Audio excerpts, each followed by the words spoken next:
Oke, bismillahirrahmanirrahim. Assalamualaikum warahmatullahi wabarakatuh. Alhamdulillahirrahmanirrahim. Di sini izinkan saya untuk mempresentasikan hasil kajian saya tentang pembelajaran matematika integratif, yaitu mengenal konsep peluang terintegrasi Al-Quran berbasis problem-based learning. Sebelumnya, di pendahuluan detailnya ada di makalah, cuman saya ingin mungkin bercerita sedikit ya mengenai apa yang saya temukan. Kalau kita melihat matematika, tentu kan matematika itu sangat penting ya, karena kaitannya banyak dengan keilmuan lainnya, sehingga perlulah pembelajaran matematika itu dilakukan di sekolah. Nah, juga pembelajaran matematika di sekolah itu bagi guru itu tidak hanya untuk membentuk pemahaman siswa tentang matematika, namun juga karena matematika itu bisa dikaitkan dengan keilmuan lain, maka tentu juga bisa pembelajaran matematika itu dikaitkan dengan keilmuan lain gitu. Sehingga siswa ketika belajar matematika itu tidak hanya mendapatkan matematika aja yang notabene-nya mungkin berupa angka, tapi juga mendapatkan keilmuan lain. Jadi dapat dua hal dalam satu kali pembelajaran. Nah, pembelajaran seperti ini yang mungkin disebut sebagai pembelajaran matematika integratif.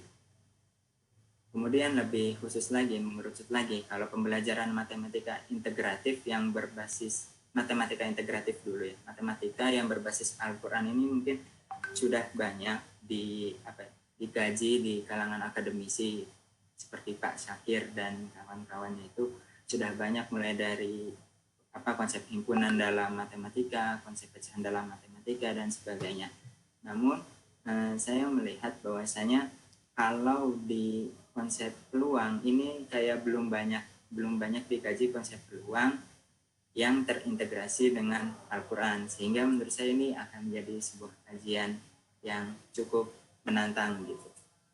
Apalagi kalau misalnya kajian ini dibawa ke ranah pembelajaran yang memang mungkin di madrasah ya, khususnya itu pembelajaran terintegrasi ini masih kurang, apalagi matematika, dan dibawa ke konsep peluangnya ini.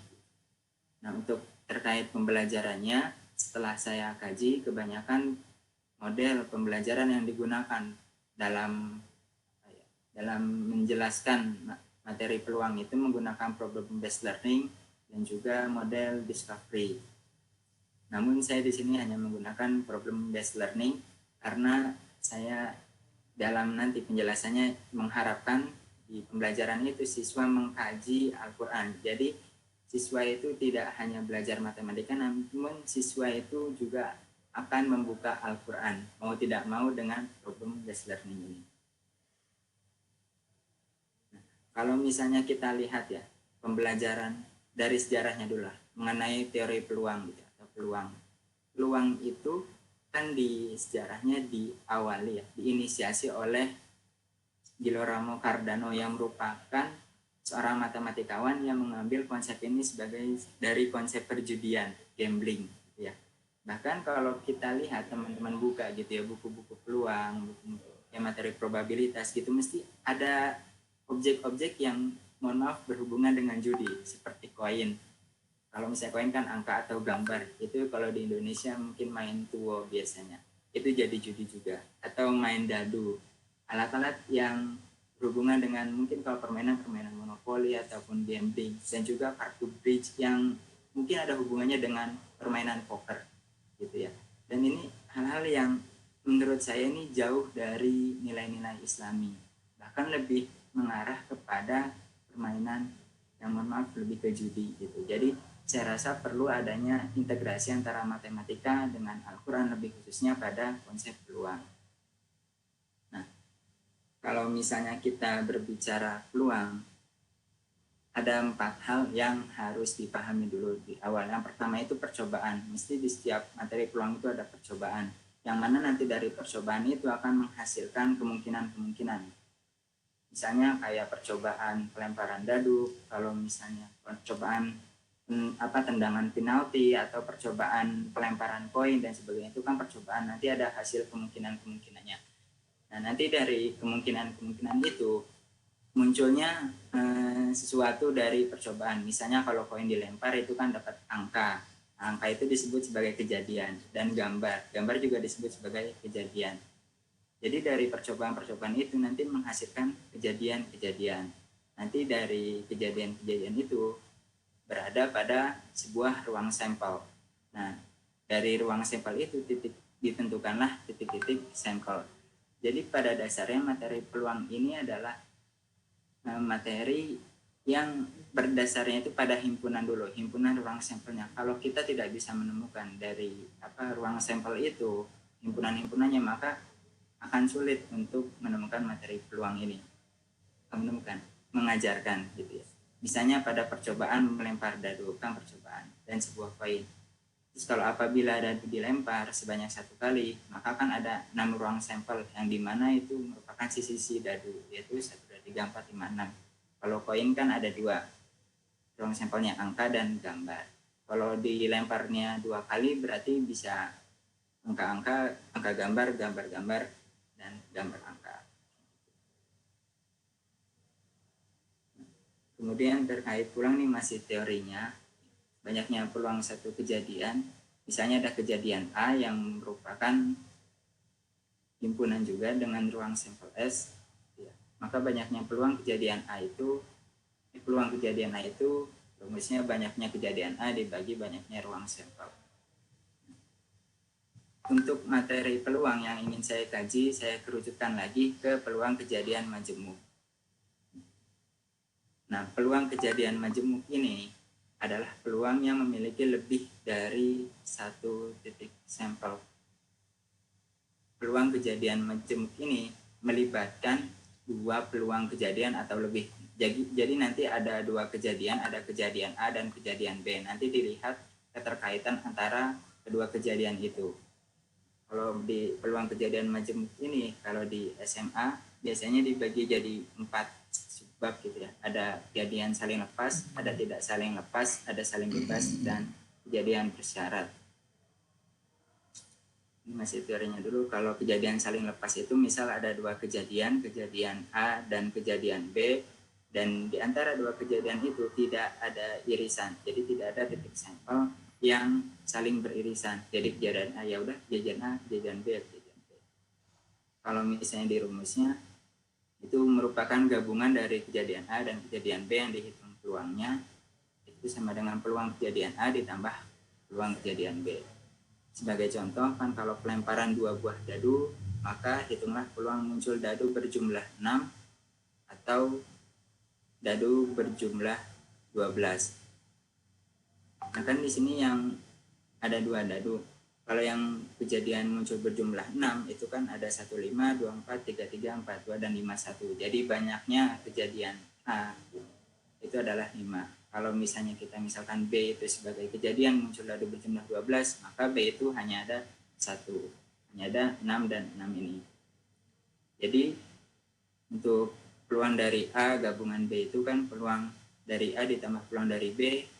Jadi dari banyaknya A itu 5 per 36, ruang sampelnya ditambah 1 per 36. Jadi 6 per 36. Ini materinya udah sering ya. Nah, ini kalau tadi saling lepas, kalau ini tidak saling lepas. Kalau tidak saling lepas berarti di antara 2 kejadian itu ada yang beririsan. Sehingga kalau peluang dari 2 kejadian ini itu adalah peluang kejadian A ditambah peluang kejadian B dikurangi peluang dari irisan kejadian A dan kejadian B. Sebagai contoh, kalau biasanya di sekolah-sekolah diajarinya kan kayak gini ya. 2 buah dadu warna merah dan hitam dilempar bersama 1 kali. Itu kan peluang munculnya mata dadu lebih dari 4 untuk dadu warna merah atau mata dadu lebih dari 5 untuk dadu warna hitam. Kalau misalnya yang pertama ini hitam, yang kedua ini merah, gitu. Yang A itu kan lebih dari 4, berarti di merahnya berarti ada 15, 25, 35 dan seterusnya. Sehingga banyaknya A mata dadu merah lebih dari 4 itu ada 12. Kalau yang B yang mata dadu hitam lebih dari 5 banyaknya 6. Maka irisan dari kedua ini itu ada, yaitu 6,5 dan 6,6. Nah, karena ada irisan berarti masuk ke peluang kejadian tidak saling lepas. Sehingga untuk mendapatkan peluangnya itu menggunakan peluang A ditambah peluang B, kemudian dikurangi peluang A irisan B. Jadi 12/36 ditambah 6/36, kemudian dikurangi 2/36. Nah, kalau tadi itu antara dua kejadian, ini juga masih ada antara dua kejadian, namun bedanya kejadian saling bebas ini di mana kejadian A itu tidak berpengaruh kepada kejadian B dan juga kejadian B tidak berpengaruh kepada kejadian A. Jadi kalau misalnya mau dilempar barengan atau mau dilempar terpisah pun nggak masalah gitu, nggak ada pengaruhnya. Misalnya pada pelemparan sebuah dadu dan sebuah koin, ini kan dua objek yang berbeda. Tentukan peluang mata dadu bilangan prima yang untuk dadunya dan muncul sisi angka pada koin. Ini kan dua kejadian yang berbeda dan tidak saling berpengaruh satu sama lain gitu. Sehingga untuk peluang kejadian saling bebas itu peluang dari kejadian A dikalikan peluang dari kejadian B. Yang A-nya ini kan banyaknya kejadian A itu 3 per banyaknya sampelnya 6. Jadi 3/6 dikalikan 1/2. Jadi 3/12. Dan yang terakhir ini peluang kejadian bersyarat. Kejadian bersyarat ini adalah kejadian yang tidak saling bebas, tetapi kejadian tersebut itu saling mempengaruhi. Jadi maksudnya adalah peluang terjadinya kejadian B apabila kejadian A telah terjadi. Kalau misalnya contoh itu kalau di sekolah biasanya ada pengambilan bola di dalam kotak, kemudian bolanya dikembalikan atau tidak. Nah itu kan kalau misalnya tidak dikembalikan berarti itu kan berpengaruh kepada peluang selanjutnya. Maksudnya di situ. Langsung aja ya. Yang ini. Kemudian saya coba mengkaji dengan problem based learning.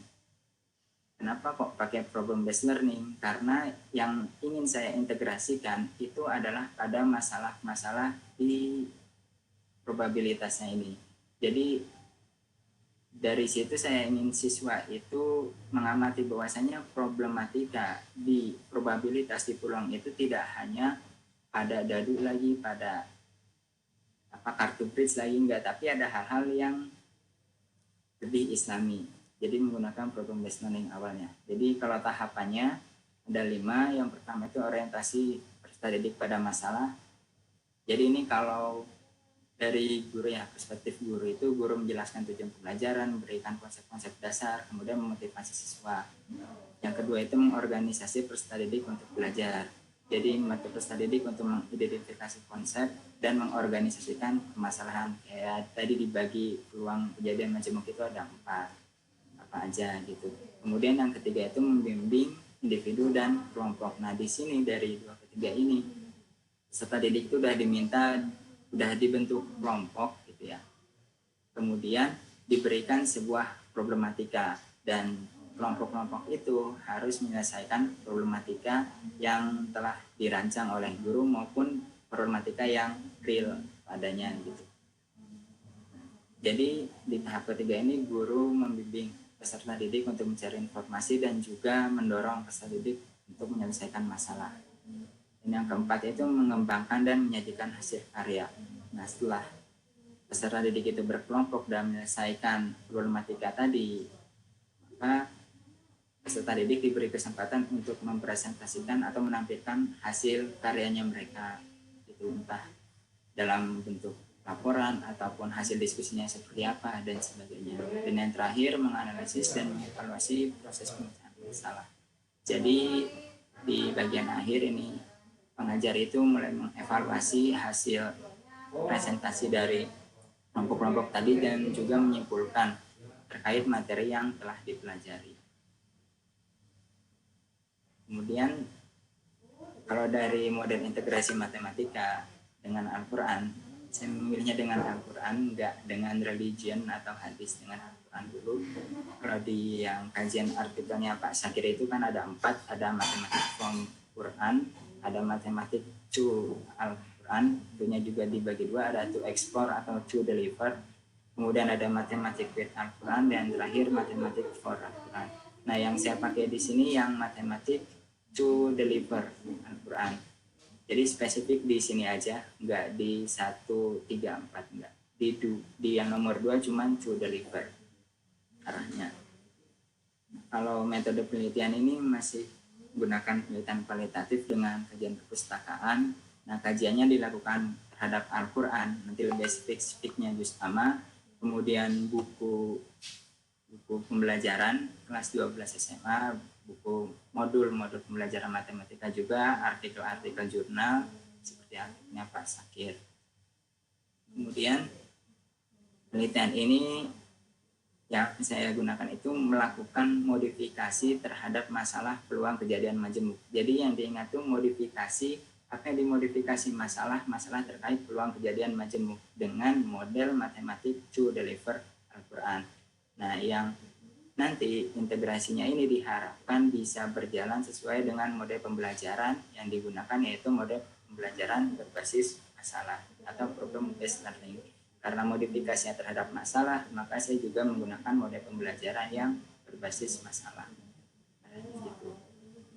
Nah, ini mulai masuk ke integrasinya.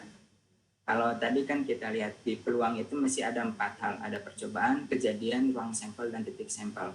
Kalau misalnya kita bawa kepada objeknya dadu misal, maka percobaannya itu kan adalah pelemparan dadu. Entah itu dadunya 1 atau 2, pelemparannya sekali atau 2 kali, itu kan terserah. Maka percobaannya adalah pelemparan dadu. Maka kejadian atau eventnya itu adalah munculnya mata dadu. Kalau misalnya dadunya 1, kita lihat maka ruang sampelnya itu 1 sampai 6, ya kan? Banyaknya ruang sampel adalah 6. Dan titik sampelnya yaitu 1, 2, 3, 4, 5, 6. Kalau misalnya objek dadunya itu adalah 2 dadu, berarti ruang sampelnya 36. Banyaknya ruang sampel 36, maka titik sampelnya itu banyak, bisa 11, 12, 13, dan seterusnya. Nah, di sini keempat hal ini yang menurut saya perlu dimodifikasi, dikaitkan, diintegrasikan dengan Al-Quran. Apa yang perlu diintegrasikan dari dadu ini? Yaitu saya coba ganti objeknya dengan juz 30. Nah, yang bisa dimodifikasi selain menggunakan dadu atau dengan menggunakan objek lain, itu di Al-Quran itu bisa menggunakan nomor urut juz atau nomor urut surat atau nomor ayat dalam Al-Quran bisa. Kemudian banyaknya juz, banyaknya surat, banyaknya ayat bisa. Kemudian jenis bilangannya apa? Apakah bilangan ganjil, genap, prima, kelipatan, atau apa? Kemudian tempat diturunkannya surat, Makkiyah, Madaniyah bisa. Kemudian nama surat dengan yang sama dengan nama nabi seperti Yunus, Hud, Yusuf, itu kan bisa. Nama surat yang sama dengan Asmaul Husna, itu juga bisa. Nah, pada intinya adalah yang dimodifikasi, kalau yang saya kaji itu adalah dari ruang sampelnya dulu. Pastikan ruang sampelnya itu berupa himpunan yang terbatas. Kalau misalnya ruang sampelnya tidak berupa himpunan, maka akan sulit gitu. Di sini saya coba ambil juz 30 objeknya. Kemudian untuk percobaannya itu bisa memilih surat, ataupun kalau dalam cerita itu misalnya perlombaan hafalan Quran MHQ. Ketika MHQ peserta diminta untuk juri memilih sebuah surat. Nah, di situ nanti dimainkan peluangnya itu kira-kira berapa. Maka kejadiannya adalah terpilihnya surat.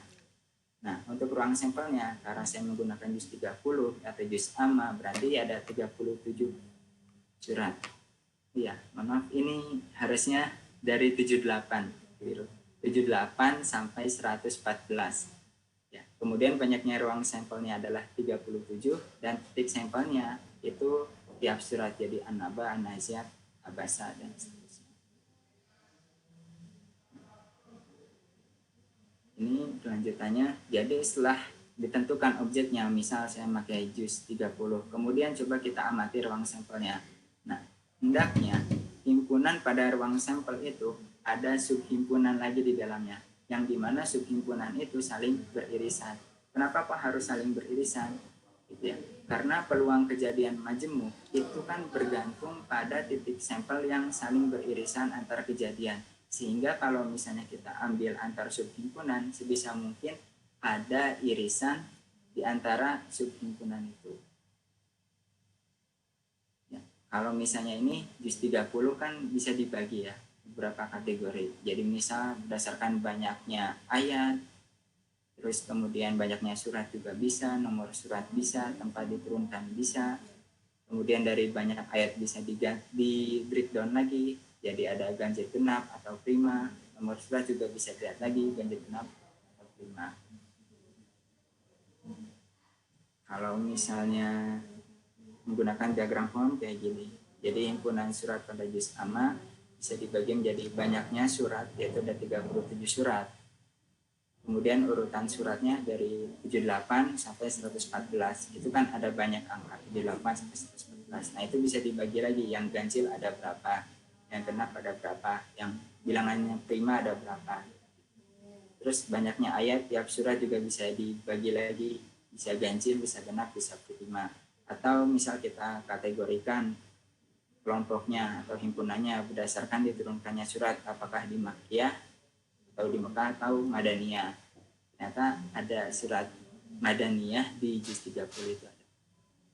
Nah, nanti dari setelah kita membagi berdasarkan sub-sub himpunan itu, kita lihat irisannya, maka baru kita masukkan ke dalam permasalahan peluang kejadian majmu.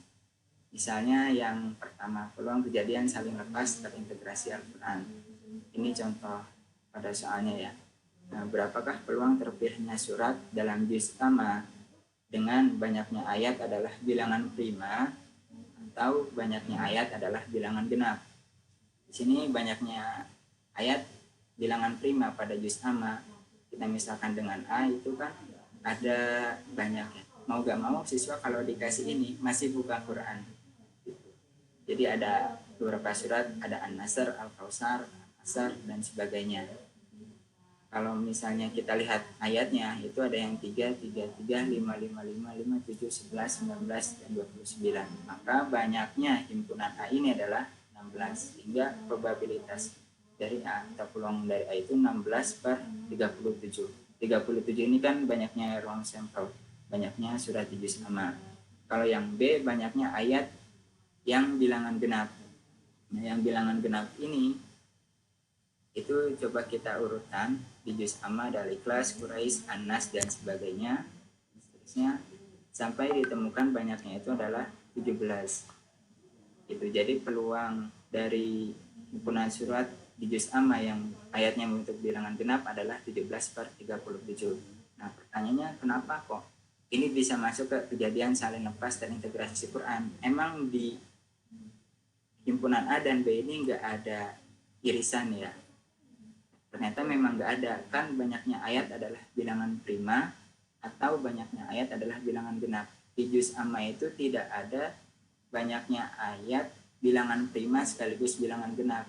Maksudnya tidak ada surat di juz amma yang ayatnya itu 2 ayat gitu.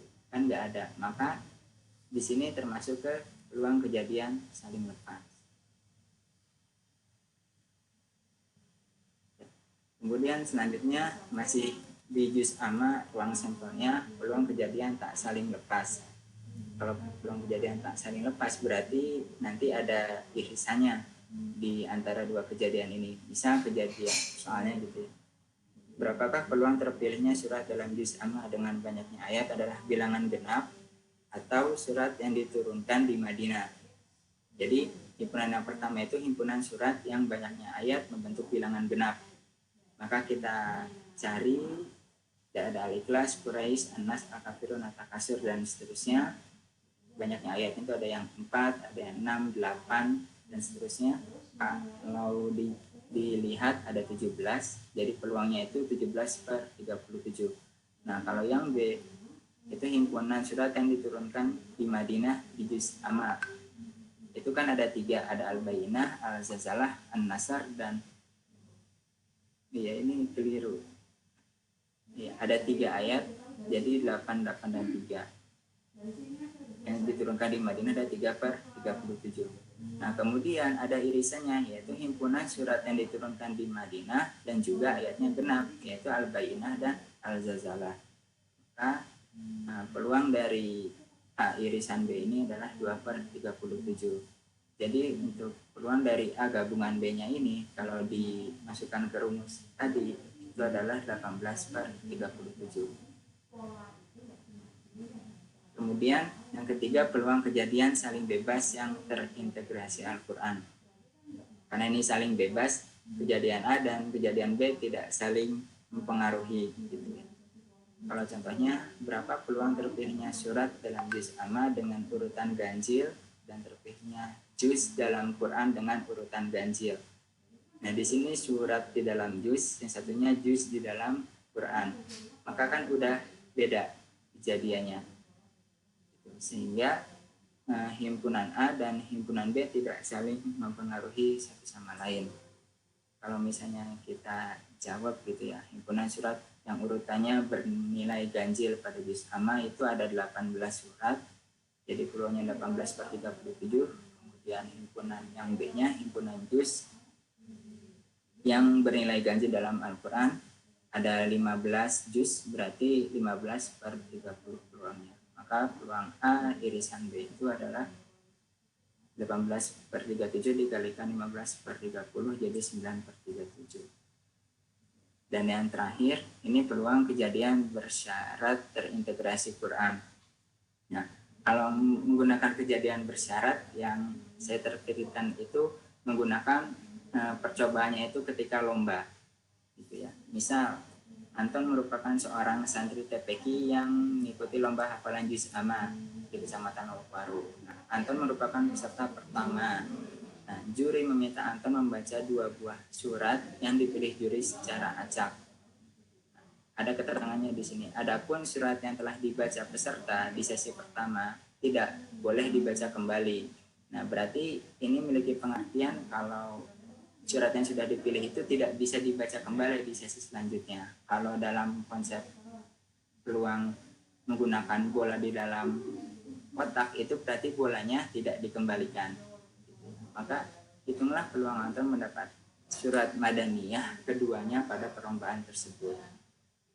Maka tadi kan surat Madaniyah ada 3, berarti peluang untuk yang pilihan pertama ini adalah 3/37. Kemudian untuk yang keduanya ini peluang B terhadap A, yang bawahnya itu 2/36 karena sudah dibaca yang pertama. Maka peluang Anton mendapatkan surat Madaniyah keduanya di perlombaan tersebut adalah 3/37 dikali 2/36, jadi 1/222. Nah, kemudian saya dari masalah-masalah tadi coba dikaitkan dengan RPP yang menggunakan problem based learning.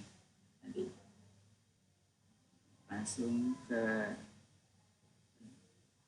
tahapan-tahapannya. Jadi pada tahapan orientasi Nah, jadi untuk RPP-nya ini saya rancang untuk di pertemuan ketiga atau keempat, bukan di awal-awal ketika baru masuk ke peluang kejadian majemuk, tapi menuju di tahap-tahap terakhir, karena agar siswa bisa mengevaluasi dan juga mencari perbedaan antara keempat jenis peluang majemuk tersebut. Jadi untuk kegiatan intinya di tahap pertama itu orientasi peserta didik pada masalah. Jadi guru menyampaikan tabel atau slide tentang pelemparan 1 mata dadu atau koin atau pelemparan 2 mata dadu. Jadi untuk yang awal ini masih siswa diminta untuk mengamati dan agar diarahkan kepada masalah, masih menggunakan konsep dadu. Kemudian ada sesi tanya jawab di awal. Slide-nya pindah ke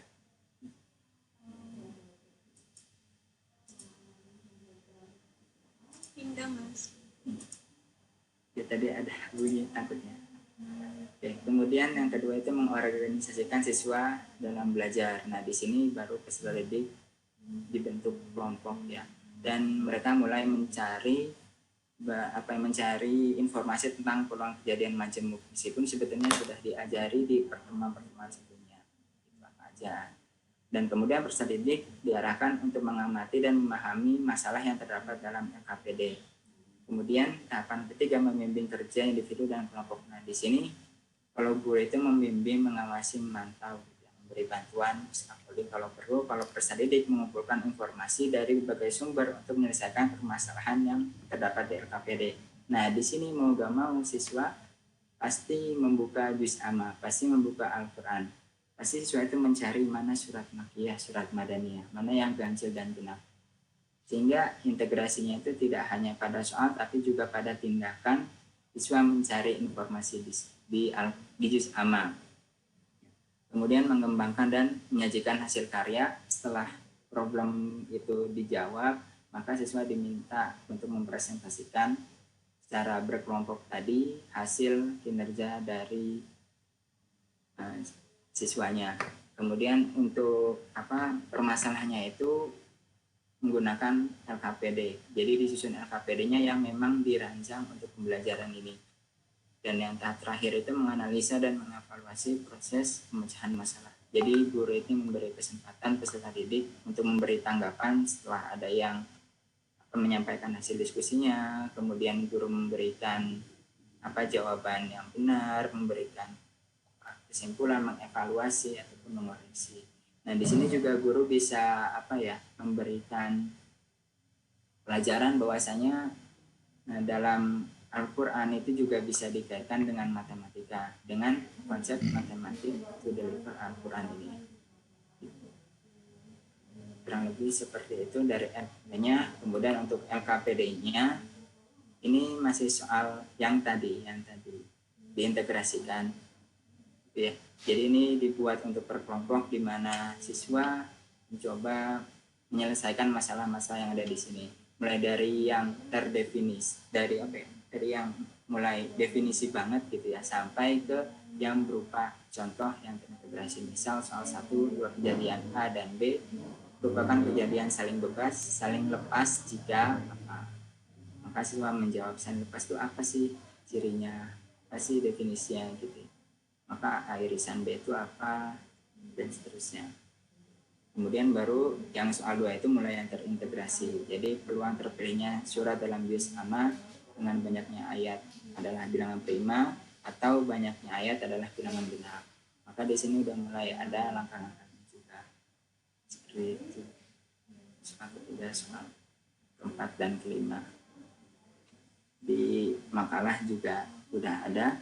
Dan yang terakhir mungkin setelah penutup guru memberikan evaluasi pembelajaran, ada juga tugas individu.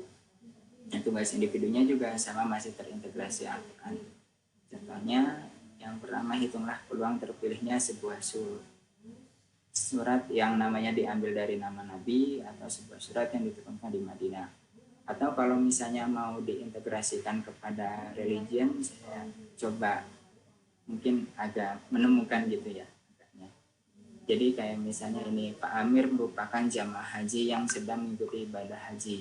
Pak Amir membawa 21 batu dari Musdalifah untuk digunakan pada kegiatan lempar jumroh. Maka di sini hitunglah peluang terpilihnya sebuah batu untuk lemparan kelima pada jumroh Aqobah. Nah, kalau untuk menjawab ini, berarti siswa itu harus tahu jumroh itu ada apa aja, ada jumroh Ula, Wusta, Aqobah. Kemudian masing-masing jumroh itu berapa lemparannya. Gitu. Sehingga ini bisa masuk ke materi ini, peluang kejadian majemuk ini. Dan yang terakhir juga sama, konsepnya seperti tadi, perlombaan dalam juz 30, kemudian ada beberapa peserta dan peserta keempat itu mendapatkan surat ini Al-Bayyinah gitu ya. Surat ini peserta kelima. Peserta kelima itu diminta dicari peluang terpilihnya surat Madaniyah. Jadi di sini masuk ke konsep yang bersyarat tadi, peluang kejadian bersyarat. Ya. Nah, jadi untuk kesimpulannya, pembelajaran matematika yang mengenai konsep peluang kejadian majemuk itu bisa dilakukan integrasi dengan model matematik to deliver Al-Quran. Nah, integrasinya itu gimana? Integrasinya itu memodifikasi permasalahan peluang kejadian majemuk dengan cara mengganti penggunaan percobaan yang konvensional seperti percobaan koin, dadu, dan kartu gitu ya, dengan objek yang mengandung nilai-nilai keislaman seperti banyaknya ayat, urutan ayat, nama surat, tempat diturunkannya surat gitu ya, dan lain-lain. Nah, integrasi matematika dan Al-Quran juga saya coba kaji dan dibuat dalam LKPD dan juga rencana pelaksanaan pembelajaran, sehingga semuanya itu saling padu gitu ya, dan digunakan model pembelajaran berbasis masalah, program based learning, karena permasalahannya juga dimodifikasi sehingga model pembelajaran berbasis masalah diharapkan bisa menunjang pembelajaran matematika yang terintegrasi, sehingga diharapkan kepada membaca ataupun yang menyimak ini bisa menerapkan konsep peluang yang terintegrasi Al-Quran yang dipandu dalam model pembelajaran berbasis masalah.